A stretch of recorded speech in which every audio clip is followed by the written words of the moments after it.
Kim Jong-nam parece saber exatamente o que está acontecendo e vai falar com os policiais do aeroporto. Ele caminha até os funcionários do aeroporto e diz a eles que alguém agarrou por trás e jogou um líquido no seu rosto. Kim Jong-nam nasceu no dia 10 de maio de 1971 na capital da Coreia do Norte, Pyongyang. A sua mãe era uma famosa atriz na época e bem conhecida na capital Pyongyang. Entretanto, ela tinha dois defeitos principais. O primeiro é que ela era filha de um magnata sul-coreano. O segundo é que ela já era divorciada. De repente, toda a história de amor que aconteceu entre o ditador Kim Jong-il e Sae-rim permaneceu em segredo durante muitos anos.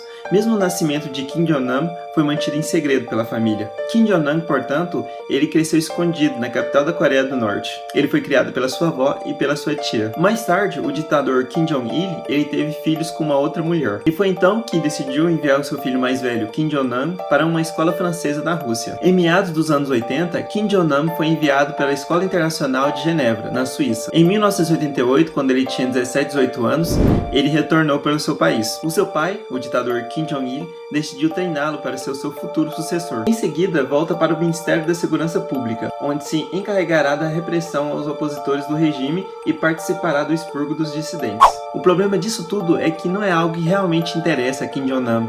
Ele desempenha seu trabalho com muito desânimo. O seu pai, Kim Jong-il, o ditador, não muito contente com seu desempenho, acaba por enviar ele ao Comitê de Informática. Esse é um órgão na Coreia do Norte responsável por desenvolver os computadores do país, o que nessa época corresponde a uma certa forma de rebaixamento para Kim Jong-nam. Há especulações que durante esse período Kim Jong-nam trabalhou com a CIA e mesmo outros órgãos de espionagem ao redor do mundo, o que constitui uma traição ao seu pai e ao seu país. Ao mesmo tempo, Kim Jong-il se casou com a mulher que ele mais amou em toda a sua vida e teve 2 filhos com essa mulher. Essa é a mãe do atual ditador da Coreia do Norte, Kim Jong-nam, e ela estava determinada a fazer do seu filho o próximo sucessor. Ela então começou a influenciar Kim Jong-il para que ele pudesse colocar o seu filho nessa direção. E a oportunidade aparece. Em 2001, Kim Jong-nam foi parado com a sua família no aeroporto de Tóquio com um passaporte falso da República Dominicana. Nessa ocasião, Kim Jong-nam explicou aos policiais de fronteira que ele estava indo para Disneyland com a sua família. Quando o ditador da Coreia do Norte, Kim Jong-il,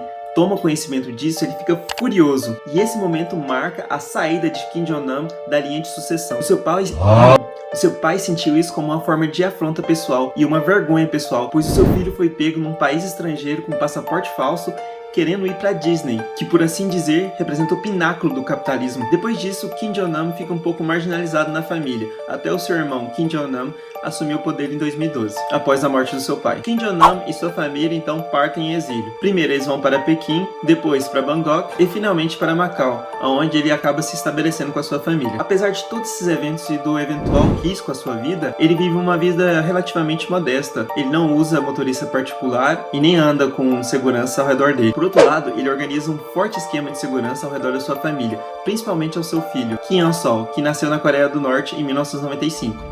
Pois bem, nós chegamos no ano de 2017. Kim Jong-nam chega na Malásia em 6 de fevereiro. Ele veio passar alguns dias de luxo no hotel chamado Langkawi, sob a falsa identidade de Kim Chol. Na manhã de 3 de fevereiro, ele vai ao aeroporto Kuala Lumpur para pegar o seu voo de volta para Macau. São por volta das 9 horas da manhã. Kim Jong-nam está esperando no saguão de embarque no nível 3 do terminal, quando de repente 2 mulheres se aproximam dele e colocam um produto no seu rosto. A ação foi extremamente rápida, durou cerca de 3 segundos e foi flagrado pelas câmeras de vigilância do aeroporto. Kim Jong-nam parece saber exatamente o que está acontecendo e vai falar com os policiais do aeroporto. Ele caminha até os funcionários do aeroporto e diz a eles que alguém agarrou por trás e jogou um líquido no seu rosto. Ele então será escoltado para a clínica do aeroporto. Neste momento já está apresentando sintomas muito preocupantes. Ele está suando profundamente, tem grande dificuldade para respirar e seus olhos estão injetados. Ele então cai rapidamente inconsciente no chão da clínica. Ele é entubado e morrerá instantes depois dentro da ambulância a caminho para o hospital. O ministro da saúde da Malásia então confirma que ele realmente morreu dentro da ambulância, após ter desmaiado dentro da clínica do aeroporto. Ele morreu de 15 a 20 minutos depois da aplicação da loção nos olhos, e a investigação vai trazer muitos fatos curiosos sobre essa história. Primeiro é o tipo de veneno que foi usado para assassinar Kim Jong-nam. As análises toxicológicas revelarão que é um agente extremamente poderoso que é derivado do gás sarin,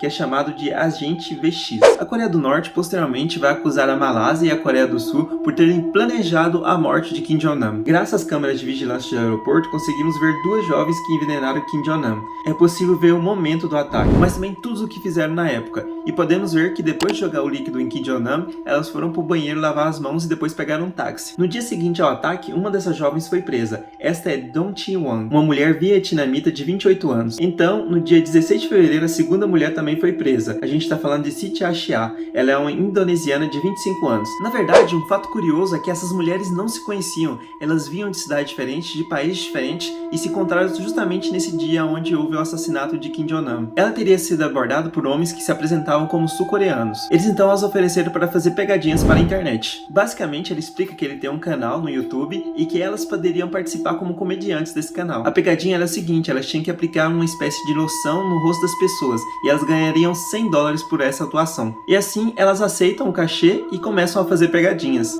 Uma a Hanoi, no Vietnã, e outra em Kuala Lumpur, na Malásia. Finalmente chegamos ao 3 de fevereiro. Siti Aisyah está acompanhado por um senhor chamado Chang, no aeroporto de Kuala Lumpur. Eles tomam um café juntos no corredor. Lá, o senhor Chang explica o que vai acontecer nesse dia. Nada diferente, o mesmo tipo de pegadinha, só que dessa vez ela teria uma cúmplice para poder fazer essas pegadinhas. Elas então fazem a pegadinha com Kim Jong-nam, depois lavam as mãos, pegam um táxi e vão embora. No mesmo dia, Do Won-Chi-Wan liga para o Sr. Well para perguntar qual vai ser a próxima pegadinha. Ele então a orienta de ir para o aeroporto no dia seguinte, e é lá que ela vai ser presa. Então, no dia 24 de fevereiro, o chefe de polícia da Malásia pediu pela Interpol um mandato de prisão a 4 norte-coreanos que estavam escondidos numa pequena cafeteria no aeroporto de Kuala Lumpur. Aparentemente, eles teriam saído às pressas depois do assassinato de Kim Jong-nam, pegando um voo para a capital da Coreia do Norte, Pyongyang. Mas no final de tudo não deu em nada, nenhum desses 4 coreanos foram presos ou julgados.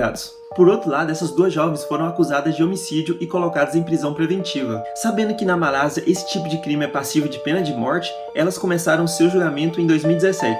Finalmente, em 11 de março de 2019, as acusações contra Siti Aisyah foram retiradas, para que ela pudesse ser libertada e retornar ao seu país. E no processo, após a pressão diplomática do Vietnã, em 1º de abril de 2019, as acusações contra Do Won-Chi-Wan foram alteradas para ferimentos perigosos por armas, e ela foi condenada a 3 anos e 4 meses de prisão. Tudo isso significa que até hoje não sabemos exatamente nem oficialmente quem ordenou a morte de Kim Jong-nam. Ah, tem duas coisas que eu ainda não mencionei nesse vídeo e que são muito importantes. A primeira era que Kim Jong-nam tinha $120 no seu bolso no momento do seu assassinato. De onde veio esse dinheiro? Ninguém sabe, mas provavelmente esse dinheiro pode estar associado com seu assassinato. De acordo com especulações, Kim Jong-nam teria recebido esse dinheiro da CIA, um pouco antes de embarcar no seu voo de volta para Macau. Entretanto, para outros, ele ainda estaria trabalhando para sua terra natal, como uma espécie de agente duplo. Um pouco como um espião que estaria viajando ao redor do mundo para trazer tecnologias para o seu país, a Coreia do Norte. O que parece relativamente consistente, visto que Kim Jong-nam era um entusiasta de computadores. Um outro fato estranho que soubemos durante o julgamento das duas jovens era que Kim Jong-nam estava carregando consigo no momento do seu assassinato uma dúzia de comprimidos de atropina, que é uma droga que pode bloquear todos os efeitos de agentes nervosos, assim como o gás sarin ou o agente VX. Mas a investigação nunca conseguiu concluir o porquê ele carregava esse antídoto com ele e por que ele não usou no dia do seu assassinato. Muito obrigado por me ouvir até aqui, um grande abraço, tchau!